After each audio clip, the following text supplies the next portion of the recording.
Hello, Nigeria. I'm Becky Madujemu. It's great to be with you on this edition of Newsline.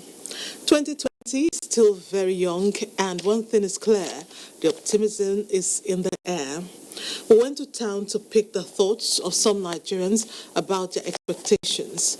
After that are tales of the unexpected. A boy meets his brutal end, leaving a community sad and confused, while a distraught couple prays for a miracle after birthing twins. As for the festivities among our list, a king and queen celebrate landmark birthdays in a spectacular manner, and 3 daughters of an officer and gentleman tied knots in one sitting. Remarkable. There's also a roll call of traditional functions that project the culture of custodians and their subjects. But like we always do, let's begin with the news. Happy Sunday, Yeri John. Many thanks, Becky. Welcome to the news. There are strong indications that the federal government is not in a hurry to reopen the nation's land borders, partially closed by the federal government since August last year, to check smuggling activities. President Muhammadu Buhari, who dropped this hint while playing host to the Nigerian community in London, however, maintains that the action was not aimed at punishing the country's neighbors. White House correspondent Adamu Sambo reports. Amongst those representing the Nigerian community in the United Kingdom at the interactive session was the reigning world heavyweight boxing champion, Nigeria's Anthony Joshua, who made a symbolic presentation of his 4 belts to the Nigerian leader. President Buhari used the opportunity to appreciate members of the diaspora community for making Nigeria proud in their various fields of endeavor, as well as significantly contributing to the nation's economy through their remittances. The president thereafter brought his guest up to speed on his administration's genuine efforts at taking Nigeria to the next level in fulfillment of pre-election promises. The closure of the nation's land borders, for instance, he said, was in furtherance of government's commitment towards securing the country and stabilizing the economy for a sustainable future. My aim of closing the border is not to punish my neighbors, but to take stock of what we need to do economically and security-wise to stop drugs, to stop arms, among others, to be in charge of our country. We found out the farmers were celebrating and were asking me to keep the borders closed. In fact, I warned the governor of Central Bank. I said, if he gave a cent to anybody importing food, me and him, we can produce what we eat, and that we are doing in Nigeria, and we don't regret it. We are saving hundreds of millions of dollars, for importing food. Some of it I know is fraudulent. The president also promised to sustain efforts at ensuring that the nation's assets illegally taken away by those who do not mean well for the country are fully recovered and effectively utilized for public good. Anybody that is caught, we make sure that he is tried, no matter how long it will take for him, and whatever belongs to the public, we get it back. Speaker after speaker at the event described President Muhammadu Buhari as a godsend to Nigeria and promised every support and assistance to the nation's upward trajectory for greater tomorrow.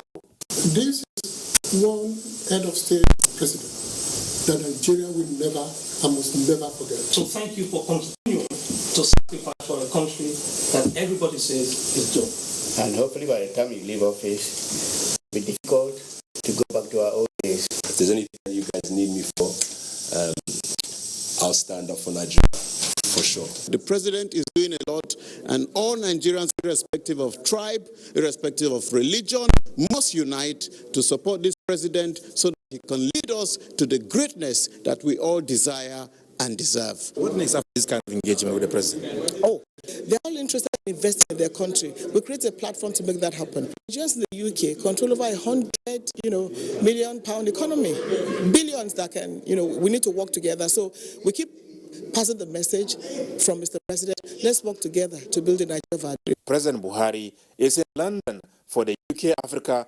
Investment Summit starting on Monday. From London, Adamu Samu, NTA News. And back home, the Executive Secretary, Nigerian Content Development Monitoring Board, Simbi Wambote, says ongoing efforts at the Waltersmith Modular Refinery in Imo State will enhance federal government's effort at meeting the nation's oil and gas daily demand. Chuma Nwankere reports that Mr. Wambote was on a facility tour of the Modular Refinery in Imo State with the Equatorial Guinea Minister of Mines and Hydrocarbons. Waltersmith Petroman Oil Limited was incorporated in 1996 as a joint venture between Waltersmith and Associates Limited, a Nigerian company, and Petroman Oil Limited of Calgary, Canada, to operate as an oil exploration company. However, it became a fully owned Nigerian company in 2001. The Equatorial Guinea Minister of Mines and Hydrocarbons, who was on a facility tour of the refinery complex, commended President Muhammadu Buhari, Waltersmith Petroman Oil Limited, and Nigerian Content Development and Monitoring Board for bringing the refinery to its present level. According to the minister, his visit is to explore ways of replicating such in his country. Our clear mission is to be able to do similarly what you guys are doing here, being able to use our oil not just for exporting but processing it. The Executive Secretary, Nigerian Content Development and Monitoring Board, Simbi Wambote, stressed that with 30% equity investment from the NCDMB in the modular refinery, there is no going back in realizing the refinery's target. So this is a typical example of how it should be done, where we learn from each other, what Equatorial Guinea does, what Nigeria does, and then we exchange ideas. Chairman Waltersmith Petroman Abdulrazak Issa pointed out that the refinery has so far created employment for Nigerian youth and has also positively impacted the nation's economy. This is going to be the beginning of so many things that we are going to do as a Nigerian company in Equatorial Guinea. We see a lot of opportunities, we see a lot of similarities between our two countries. The firm is looking forward to meeting up consumer demand for petroleum products by May 2020. Chuma Nwankere, NTA News. In other news, the federal government is to work out modalities to set up and strengthen the legal basis for the franchise administration being administered by the National Office for Technology Acquisition and Promotion, NUTAP. Minister of State, Science and Technology, Mohammed Abdullahi, confirmed this among other plans and objectives the ministry hopes to achieve this year, which are essentially focused towards energizing the Nigerian market and economy for job and wealth creation. He said most franchises that come into Nigeria come with a lot of baggage and therefore needs proper regulation. He commended NUTAP, an agency under the ministry which has been able to establish and check the franchise in a manner that it develops local content and creates jobs. So we want to strengthen that legal framework for franchise in terms of regulation so that every other franchise that will come to Nigeria must be able to adapt, local content, in such a manner that it will comply with the executive order number 5, which provided that actually whatever contract we're going to do in the country now, it should have some local content to ensure that our engineers, our experts, are given the necessary support, to also exhibit their skills and talent. Regarding funding, research and development results for commercialization, the minister said the ministry will be exploring the option of engaging venture capitalists. Also in 2020, on this interface, with commercial ventures, with very non-patent holders, to ensure that we commercialize findings in such a manner that the industry benefit. Moving on, President Muhammadu Buhari is committed to his promise that no part of the country will be allowed to suffer under his administration by ensuring that all nooks and crannies of the land enjoy the dividends of democracy. Minister of Niger Delta, Senator Godswill Akpabio, made it known during the inauguration and handing over ceremony of Unduetung, Ibiaku and Urwan erosion control work. Yes, the cordial relationship between the people of Nduetong Oku and Oran was put on hold owing to the damages caused by erosion in the area many years ago. The situation that had taken a number of houses, destroyed business activities, and had left residents living in panic, not knowing what tomorrow might bring, until the day God took the senior assistant to the president on Niger Delta affairs, Senator Itainan, through the road, where he vowed to make the sufferings of the people known to the president, which marked the beginning of a new era to the people of the area. Before now, we had a very terrible experience. Terrible in the sense that the movement of people from Nduetong to Ibiakuran down to E2 was very impossible. And there was issue of people, cow falling into the gully. Before this project is commissioned today, this road, the whole of this area was totally inaccessible. I really appreciate the effort of the Mr. President for having been fit to recognize this community with this laudable project. The Minister of Niger Delta, Senator Godswill Akpabio, and other stakeholders were appreciating the effort of the federal government in ensuring that all the parts of the country, irrespective of religion or party affiliations, are properly carried in the scheme of things. Advise the people to take charge of the project by ensuring proper maintenance to avoid further damages. Let me underscore the present administration's determination to continue with the implementation of all the new government policies and all genuine agreements and contracts at both national and international levels in this next level of governance. That I will take through the hill, through that bad person, through the bush track, and come up here. Because these are the people that President Buhari and I protect. It doesn't matter whether their road is good or not. We just call on the communities to protect these projects by keeping the drains clean all the time. The project was thereafter inaugurated and handed over to the people of the area. In Uyo, Kevin Samuel, NTA News. And in security, the Nigerian Air Force is repositioning to further enhance professionalism and build the needed capacity for the effective and efficient deployment of air power in the fight against insurgency and terrorism. Chief of the Air Staff, Air Marshal Sadiq Abubakar, said this during an operational visit to Lagos. Lynn Leneke reports.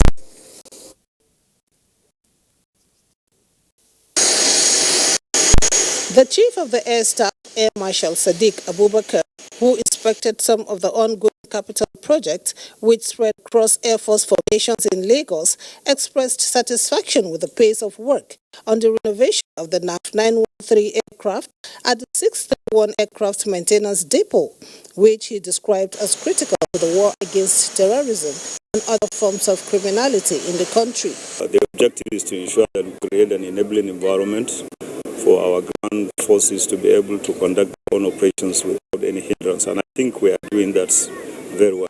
And I believe at the end of the day it will impact positively on what the personnel are doing in terms of supporting, providing logistics support to Nigerian Air Force operations. The success story of the fight against insurgency can also be linked with provision of welfare for officers, airmen and airwomen, especially fitting accommodation. Now, the human being is the most important resource. Unless you take care of the human being, chances are that they will not be effective. And that's why we are ensuring that we renovate their accommodation, provide adequate accommodation for them. And from what I have seen from Ikeja to this place, I think we have substantial progress. I'm happy. The Chief of the Air Staff said the Air Force will not relent in boosting the morale of its personnel in this regard. In Lagos, Lynn Leneke, NTA News. And still on security, Katsina State Police Command has killed 2 kidnappers and rescued a victim of kidnapping after engaging in a gun duel at Eratalata village in Malumfashi local government area of the state. Abdul Malik Hassan reports that the police also apprehended a kidnapper at the scene of the incident.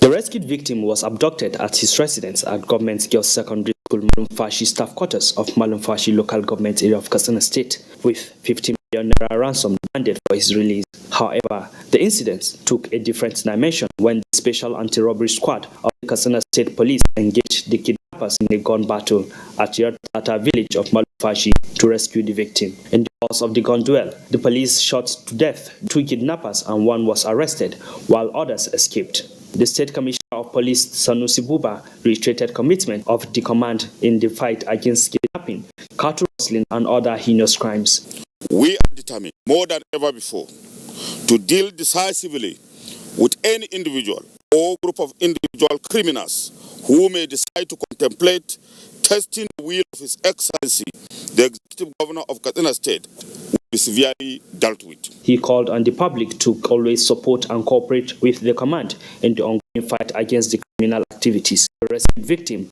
narrates his audio. I spent up to 2 weeks there. Phone called my uncle. Now talk to me. Now tell my uncle that if they did not send money 50 million, they will not bail me out.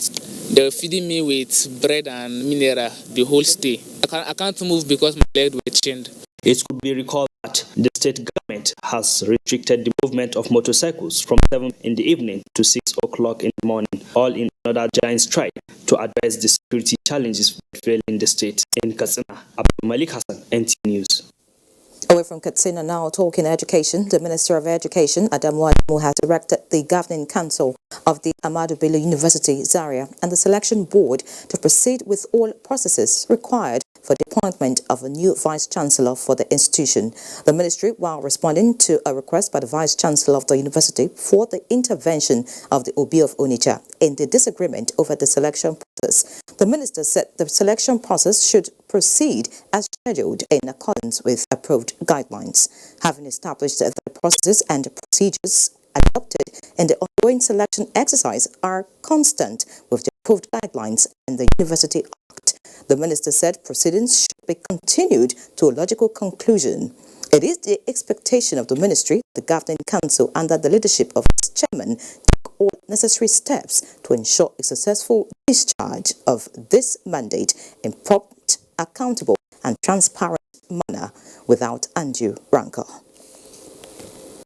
The Minister of Information and Culture, Lai Mohammed, is one of the recipients of the awards presented to individuals who have positively impacted on the lives of the Nigerian public. The award was given at the 2020 valedictory ceremony of graduating law students of Ignatian University, Okada, Edo State. Ifoma Afo brings us details.